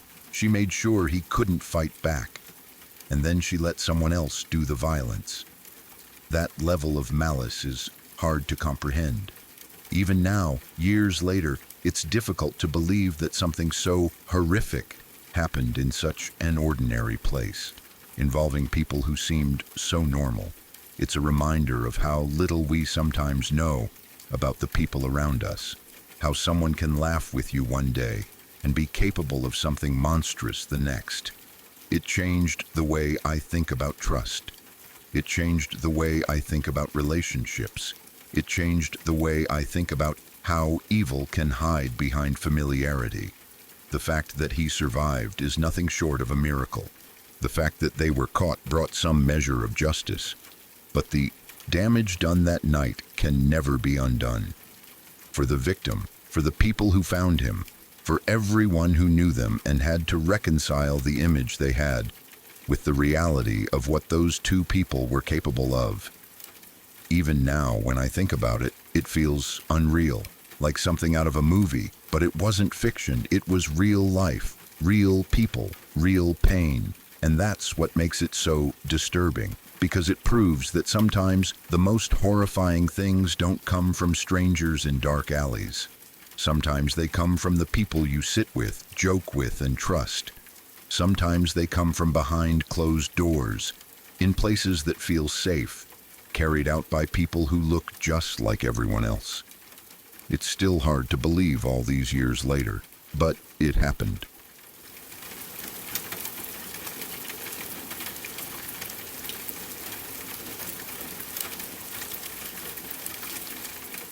This is one of those stories that sounds unreal when you first hear it, but the more you think about it, the more horrifying it becomes. It comes from a time when workplace safety was very different from what it is today, when machines were powerful, unforgiving, and often poorly designed by modern standards. Back in the 1950s, commercial bakeries used massive dough mixing machines that were far larger and more dangerous than most people can imagine now. These mixers were enormous. Each one was roughly the size of a large bathtub, sometimes even bigger, and they could hold 600 pounds of dough or more at a time. They were built entirely of heavy metal, thick steel designed to handle constant use, weight, and pressure. Inside each mixer were large horizontal blades, 2 sets on opposite sides, rotating with tremendous force to knead and mix the dough evenly. Once those blades were moving, they didn't slow down easily. The machines were designed to be efficient, not safe. There were no modern safeguards, no automatic shutoffs, no sensors to detect movement or obstruction. The on and off switch was mounted on top of the machine. high enough that a worker had to climb or lean over the opening to reach it. To remove the finished dough, the entire mixing basin could be lifted using a hydraulic system, tilting it so the dough could be dumped out. In theory, it worked well. In practice, it was extremely dangerous. The bakery ran on shifts. One baker would come in late at night, around 10 p.m., to start the dough mixing process. His job was to get the dough prepared so that everything would be ready by the time the next workers arrived early in the morning. 2 more bakers were scheduled to come in about 4 hours later to continue the work and prepare the bread for baking. On one particular morning, those 2 bakers arrived as usual. When they walked into the bakery, everything seemed normal at first. The machines were running. The mixers were active, churning dough just like they were supposed to. The sound of heavy machinery filled the room, steady and loud, exactly what they expected to hear, but something felt off. The baker who was supposed to be there before them was nowhere to be found. His coat wasn't hanging where it should have been. His things weren't where he usually left them. They called out his name, assuming he might be in another part of the building, maybe taking a break or working on something else. There was no answer. At first, they probably assumed he had stepped out for a moment. Maybe he was in the restroom, maybe he had gone outside. But as time passed, concern started to creep in. The machines were still running, and that wasn't normal. Usually, the first baker would shut them down or at least be nearby when the next shift arrived. They began checking each mixer one by one. That's when they noticed something wrong with one of the batches of dough instead of the normal pale off-white color of raw bread. Dough, this batch had a strange pink tint to it. It wasn't bright red, but it was unmistakably discolored. At first, they might not have understood what they were seeing. Dough can look different depending on ingredients, lighting, or mixing time. But this was different. This was wrong. Then they saw fabric, an apron, bits of clothing mixed into the dough. That was the moment realization hit them. The baker from the night shift hadn't just gone missing. He hadn't stepped outside. He hadn't gone home early. He was in the machine. The only explanation that made sense was that he had slipped while trying to turn off the mixer. To reach the switch, he would have had to lean over the opening. If he lost his balance even slightly, there was nothing to stop him from falling in. Once inside, there was no escape. The blades would have pulled him under instantly. The machine wouldn't have stopped. Those mixers were powerful enough to knead hundreds of pounds of dense dough without slowing down. A human body would not have triggered any kind of resistance or shutdown. It would have been torn apart and fully incorporated into the dough as the blades continued to turn. By the time anyone realized something was wrong, there was nothing left to save. The man was completely mixed into the dough. There was no body to recover, no remains in the way people normally understand them. He had been reduced to fragments so small that separating them from the dough was impossible. The bakery was shut down immediately. Authorities were called, investigations followed, but there was no undoing what had happened. No way to make it right. No way to give the man's family the closure they deserved. That might be the most heartbreaking part of the story. His family couldn't even bury him normally.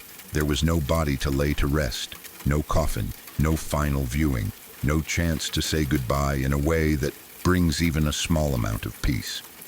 All they had was the knowledge of how he died, and the understanding that his final moments were likely filled with terror and pain. In the 1950s, stories like this weren't unheard of. Industrial accidents were far more common, especially in factories, mills, and bakeries, where large machines operated continuously. Safety regulations were minimal. Workers were expected to be careful, but machines were not designed to protect them if something went wrong. This incident became one of many that eventually led to changes in workplace safety laws. Over time, machines were redesigned. Emergency shutoff switches were added. Guards and covers became standard. Lockout procedures were introduced to prevent machines from running while being serviced. But those changes came too late for the man who lost his life that night. What makes the story so disturbing isn't just the violence of the accident, but how ordinary the situation was. He wasn't doing anything reckless. He wasn't ignoring rules. He was doing his job, the same job he had likely done countless times before. One slip, one moment of lost balance, and his life ended in one of the most horrifying ways imaginable. It also forces you to think about how invisible these dangers were to the people working around them. The machines were loud, powerful, and constant. Workers grew used to them. They trusted them. They depended on them. And that familiarity made them even more dangerous. The image of the pink dough stayed with the people who found it. It's the kind of thing you can't unsee. A subtle detail that carries an unbearable truth. Something that looks almost normal at first glance, but becomes horrifying once you understand what it means. Even decades later, the story still circulates among bakers, factory workers, and safety inspectors as a grim reminder of why regulations exist. It's told quietly, seriously, without exaggeration, because the truth alone is more than enough. A man went to work one night expecting to do his job and go home. He never left. He was swallowed by a machine that didn't care, didn't stop, and didn't even notice. And his family was left with nothing but the knowledge of how completely he was taken. It's hard to imagine a more senseless way to die. Harder still to imagine living with that knowledge as someone who loved him. The story stands as one of the most chilling examples of how dangerous early industrial work could be, and how easily a normal shift could turn into an unthinkable tragedy. All because of a machine, a moment, and a world that hadn't yet learned how to protect the people who kept it running.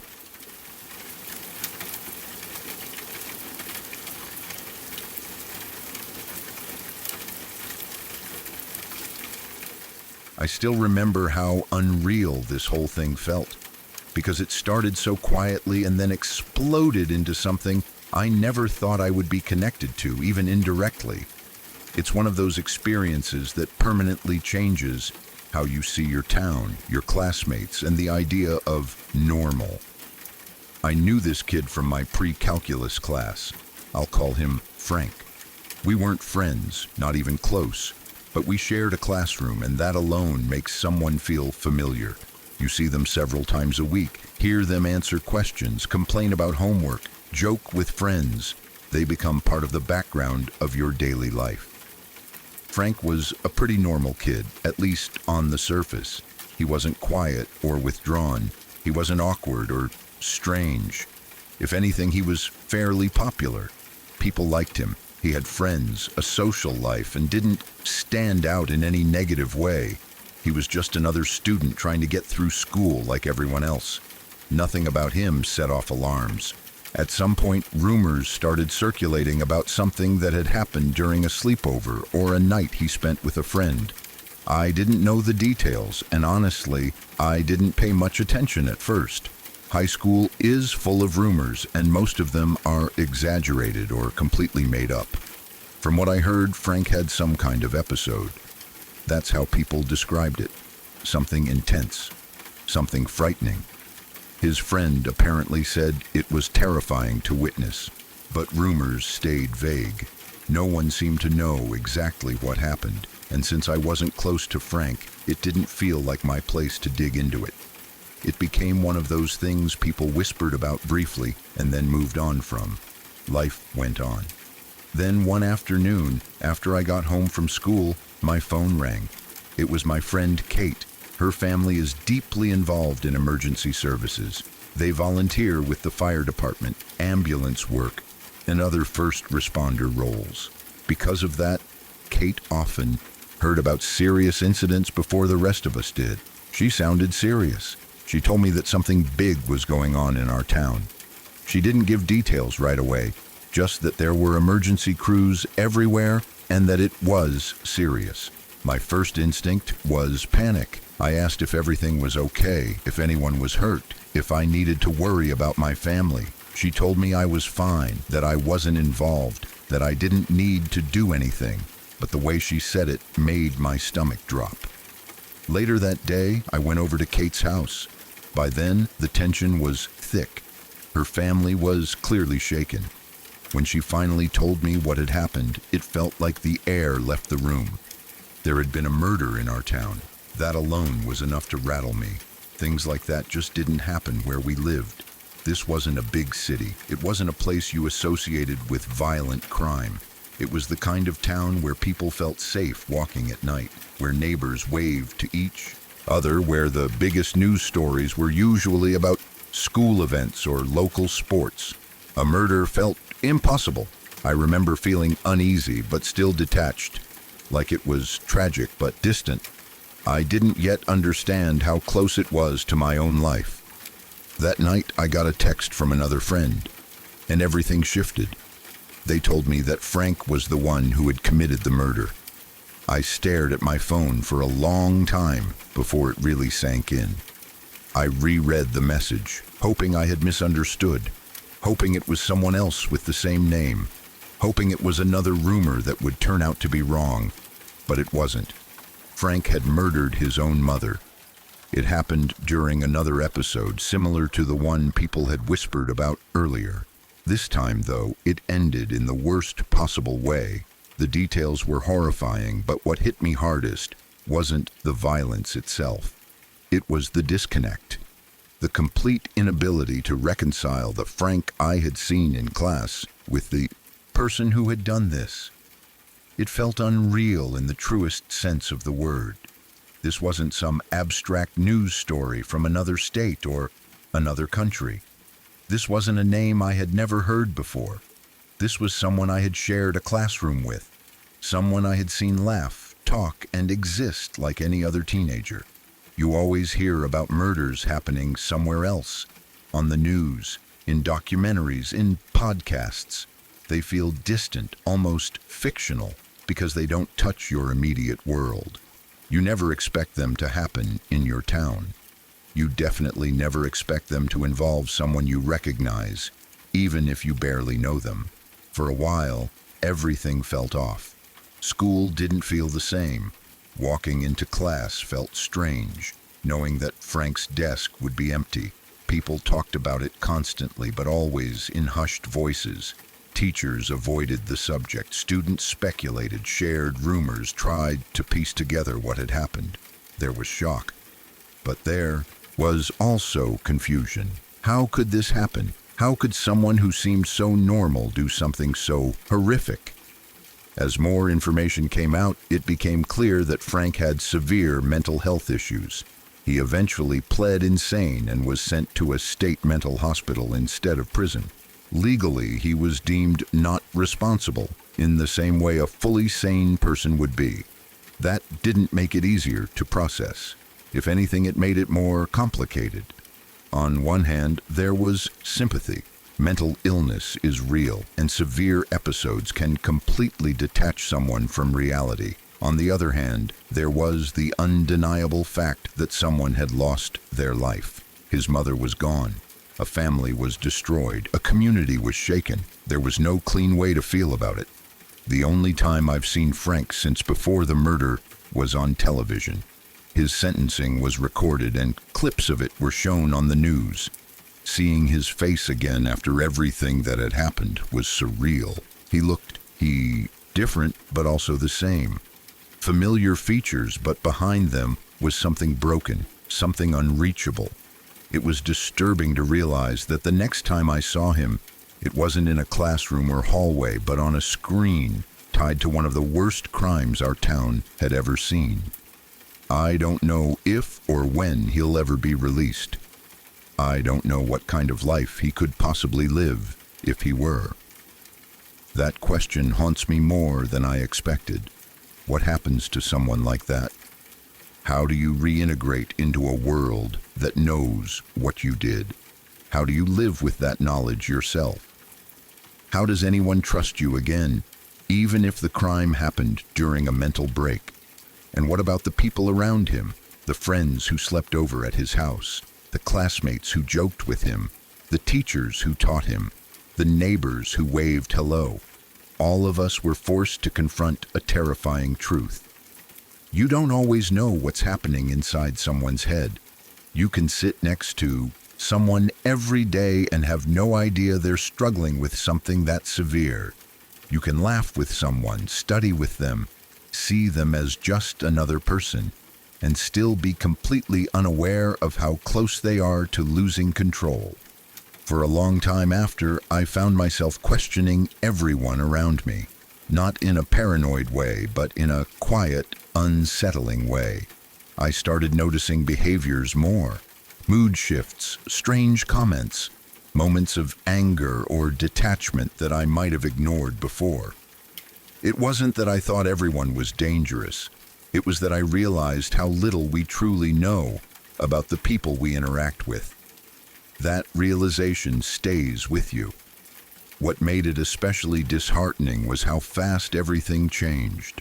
One day, Frank was just another kid in pre-calc. The next, he was a name tied to a murder investigation, a face on the news, a case file, a tragedy. There was no gradual transition, no warning siren that everyone could hear, just a sudden, irreversible break between before and after. Even now, years later, I think about it sometimes, about how fragile normal life really is, about how quickly it can collapse, about how the idea of "this doesn't happen here" is an illusion we cling to until it's shattered.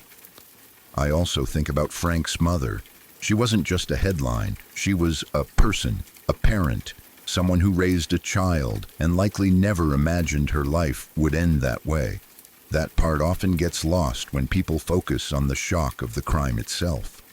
And I think about Frank too, in a complicated, uncomfortable way. Not to excuse what he did, but to acknowledge how tragic the entire situation was. A young life lost, another young life permanently destroyed, a family erased, a town left trying to understand something that doesn't have a satisfying explanation. There are no lessons that make this easier to accept, no moral that neatly wraps it up. All it really taught me was how unpredictable people can be, and how dangerous it is to assume that familiarity equals understanding. Just because someone seems normal, popular, or well-liked doesn't mean you know what they're dealing with internally. It also taught me how deeply events like this can affect you, even when you're not directly involved. I barely knew Frank, yet the impact of what he did stayed with me for years. It changed how I think about safety, about mental health, and about the invisible struggles people carry. I don't know what Frank's future looks like. I don't know if he'll ever be released. I don't know if he'll ever be stable enough to live outside a hospital. And honestly, I don't know how I'd feel if I saw him again in person. All I know is that this was the moment I truly understood that terrible things don't just happen out there. Sometimes they happen right next to you, in your class, on your street, in your town. And once you realize that, you never quite see the world the same way again.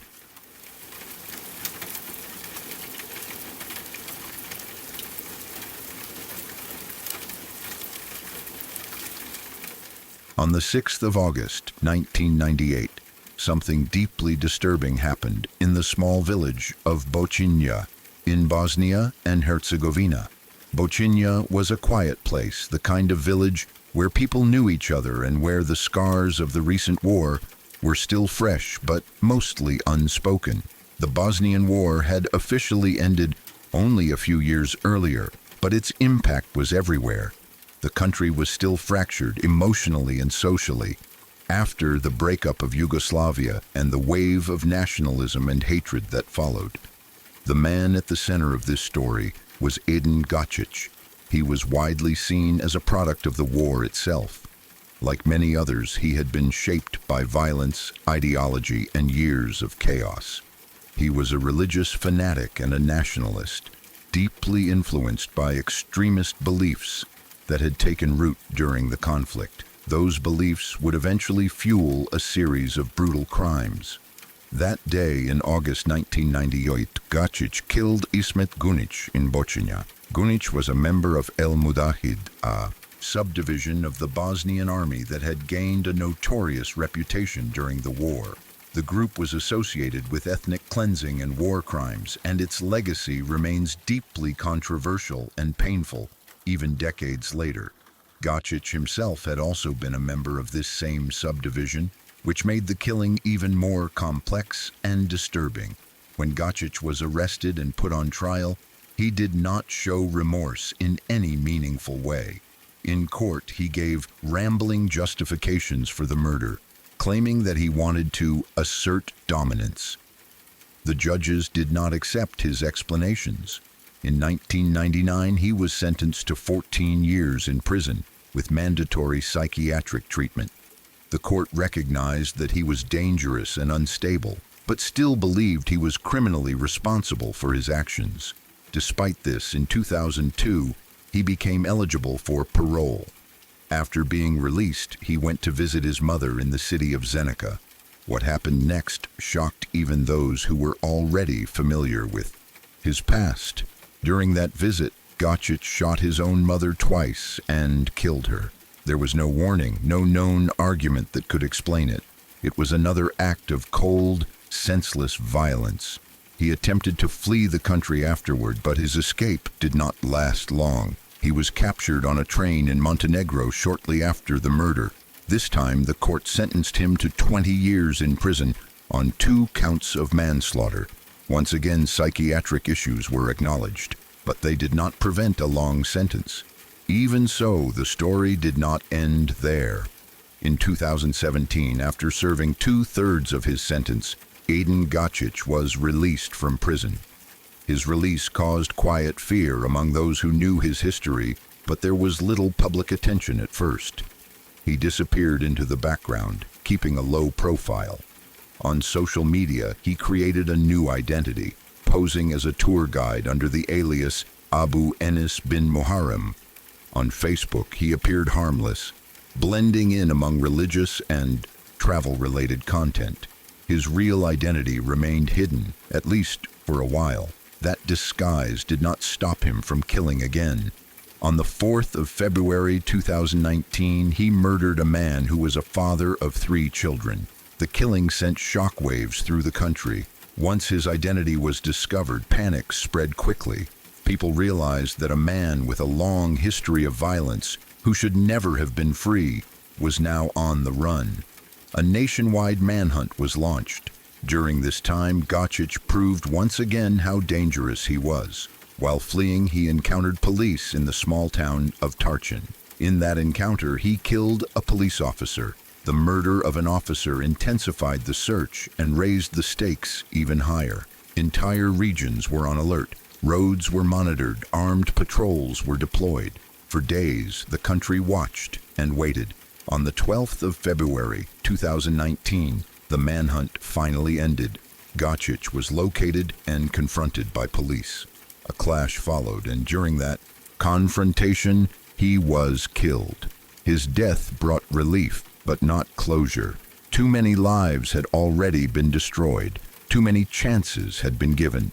In the end, there was nothing heroic or meaningful about his death. No one came to his funeral. There were no mourners, no speeches, no prayers spoken in his name. He left behind no legacy except fear, grief, and unanswered questions about how someone so clearly dangerous was allowed to walk free more than once. His life became a grim example of how war, extremism, untreated trauma, and failed systems can combine into something truly catastrophic.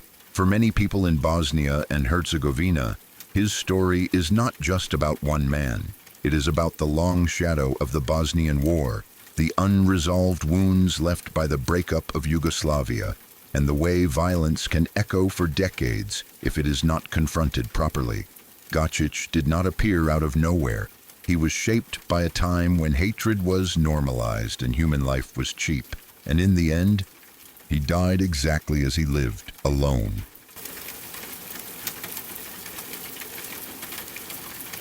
If you're still here, it means these stories didn't just pass through you, they stayed. Every story you heard tonight was real. Real people, real moments, and in every one of them, something went wrong, or almost did. If you want to keep exploring the stories that don't let go so easily, subscribe to Shadow Archives, because there are more stories waiting, and not all of them end before it's too late.